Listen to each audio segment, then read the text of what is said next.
What's up guys, it's Tom here and welcome to a brand new Liverpool news video. And yesterday we had some bad news regarding Liverpool's finances. Today we have some good news because the English Premier League has agreed a huge TV deal with the American broadcasters company NBC Sports, and the deal is worth an incredible £2 billion. I can't even wrap my head around how much money that is, but this will mean that Liverpool's finances will be more than okay in the next few years, and this will mean that Liverpool will have money to spend on transfers in the January transfer in the next summer. So FSG, spend some money, sign some players, help Jurgen Klopp and Liverpool achieve success this season and beyond.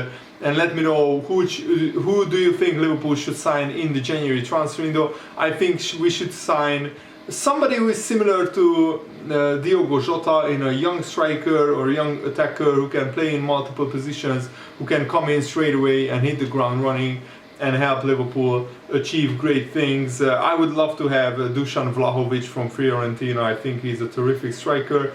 But also we will have a major injury update on Harvey Elliott and why he could be back very soon, sooner than many Liverpool fans expected.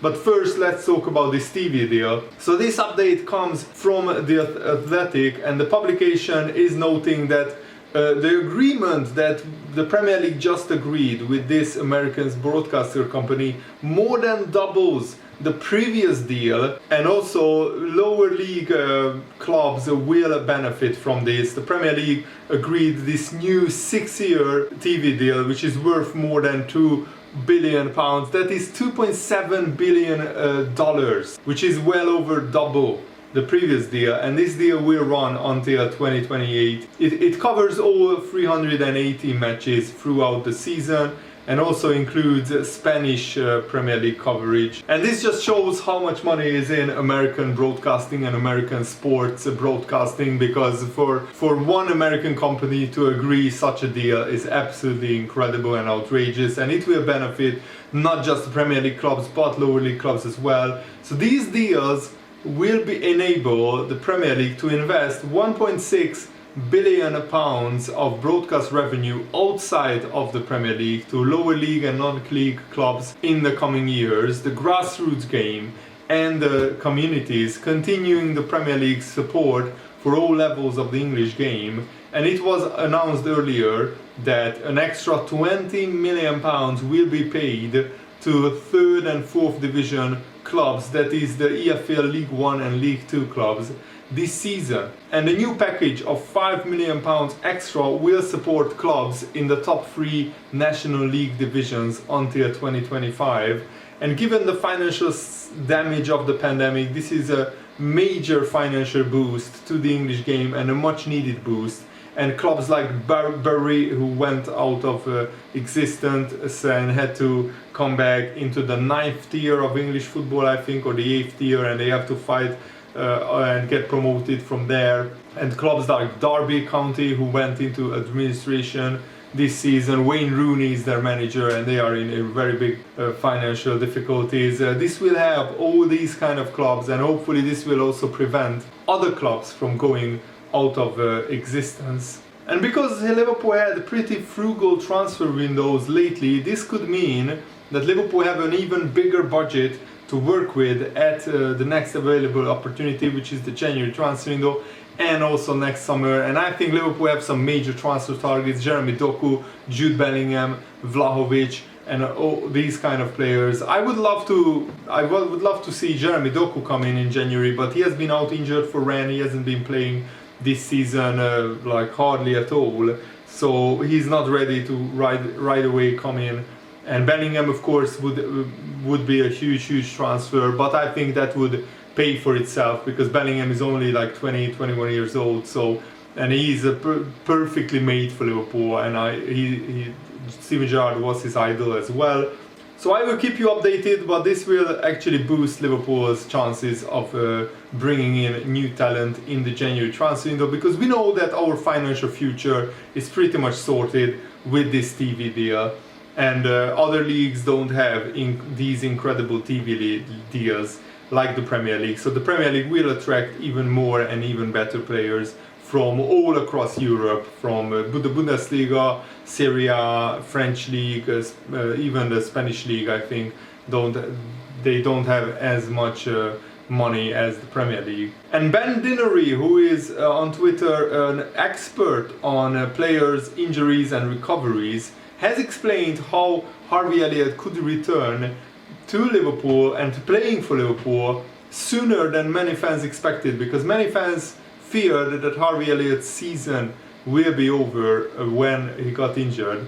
But he actually compared Harvey Elliott's injury to Andre Gomes's injury of Everton, who suffered a similar injury. He said, I think when you see these injuries happen in real time with different camera angles, it always appears a lot worse than it actually is. You instantly and often wrongly assume that it's season over for the player. But we have some good examples in the past. Andre Gomes and the tackle with Son for one. People assumed it was the season over for Andre Gomes as well, but he was back playing at the end of February. He only spent 3.5 months on the sidelines. Liverpool have an unbelievable medical department, and they will know that they have to protect the player in the long term. He has a very bright future ahead of him. I've followed his rehab very closely, and everything he has been doing is spot on, but let's not get carried away. They need to take their time, Liverpool, and make sure there is no corner cutting. If he comes back this season, great. If not, he has still a long career ahead of him. So we should of course give Harvey Elliott enough time to properly recover and heal and build up his fitness, build up back up his muscles around the knee and the ankle, and hopefully Harvey Elliott will be back 100% and Liverpool won't rush him back. I think we can safely say that.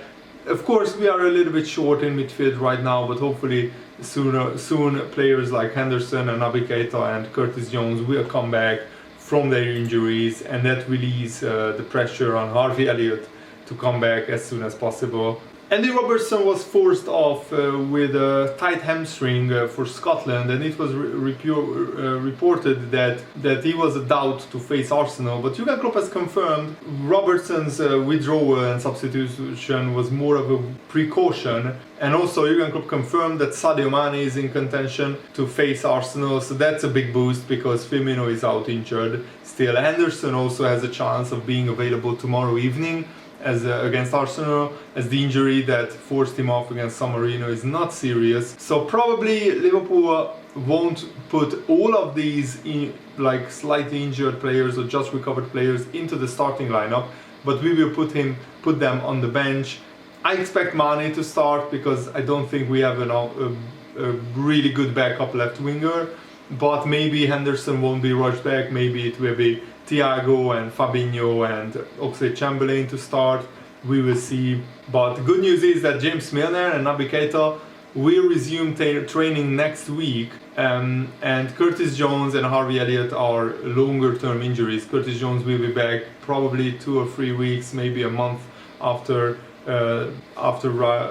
not right now, because of that freak eye injury that he suffered in training. So for Robertson it wasn't an impact injury, it was probably, Jurgen Klopp confirmed, many games played in a row. Robertson was smart enough to make the right decision. He went off early in the game, which he's usually not doing, but in this case it was absolutely the right decision. So there is a good chance that Robertson can be involved against Arsenal. Henderson was a little bit more injured than Robertson, but he also has a chance for the weekend, so we are working on that.